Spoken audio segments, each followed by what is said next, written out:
it's a very different story. Student leader Sharif Osman Hadi. Student leader Osman Hadi. Osman Hadi. Osman Hadi. Osman Hadi is over. Osman Hadi. Sharif Osman Hadi.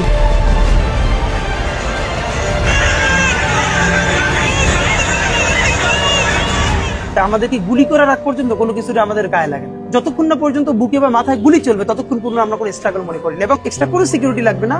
শুধু আমাদেরকে যদি কেউ গুলি করে মেরে ফেলে তাকে যেন ধরে বিচার করা হয়।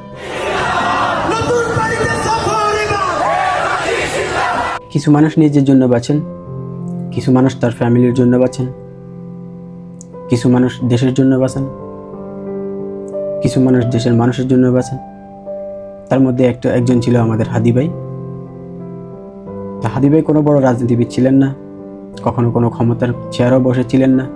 তিনি ছিলেন একজন সাধারণ মানুষ, কিন্তু তার চিন্তাভাবনা কখনোই সাধারণ ছিল না।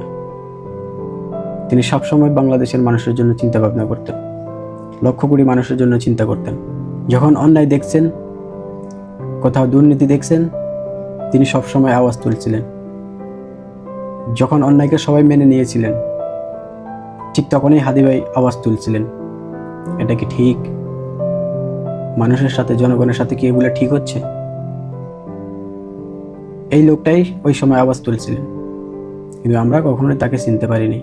আমরা তাকে তার অধিকার দিই নেই, কখনোই তাকে তার মূল্যটা দিই নেই।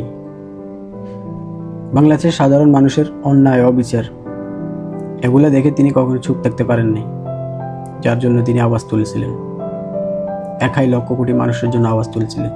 তার ভিতরে এই বিশ্বাসটা ছিল যে একাই পরিবর্তনের শুরু করা যায়। হাদি ভাই লড়াই করেছেন ভয়কে জয় করার জন্য, সত্যকে সামনে আনার জন্য, মানুষের অধিকার রক্ষা করার জন্য। এই লড়াই সহজ ছিল না, অনেক হুমকি ছিল, অনেক বাধা ছিল, কিন্তু তিনি কখনোই এগুলোর দিকে তাকান নাই, এগুলো গায়ে নেন নাই। তিনি লড়াই করেই গিয়েছিলেন। তিনি কাউকে ভয় পাইতেন না।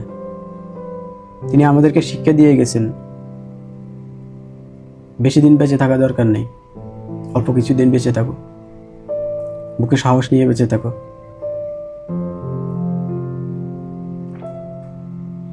নিজের অধিকারের জন্য লড়াই করে যাও। তিনি আমাদেরকে অনেক কিছু শিখিয়ে গিয়েছেন। তা আমরা কি পারবো এগুলো ধরে রাখতে? তার আদর্শগুলো ধরে রাখতে পারবো? এখন আমার একটা প্রশ্ন বাংলাদেশের লক্ষ কোটি মানুষের কাছে, হাদি ভাই যে তার জীবন দিয়ে, তার প্রাণ দিয়ে, রক্ত দিয়ে আমাদের দেশের জন্য লড়াই করে গেছে, আমাদেরকে শিক্ষা দিয়ে গেছে, আমাদেরকে আলোর পথ দেখিয়ে দিয়ে গেছে, তা আমরা কি এগুলো রক্ষা করতে পারবো? হাদি ভাই জানতেন সত্য কথা বলার দাম আছে।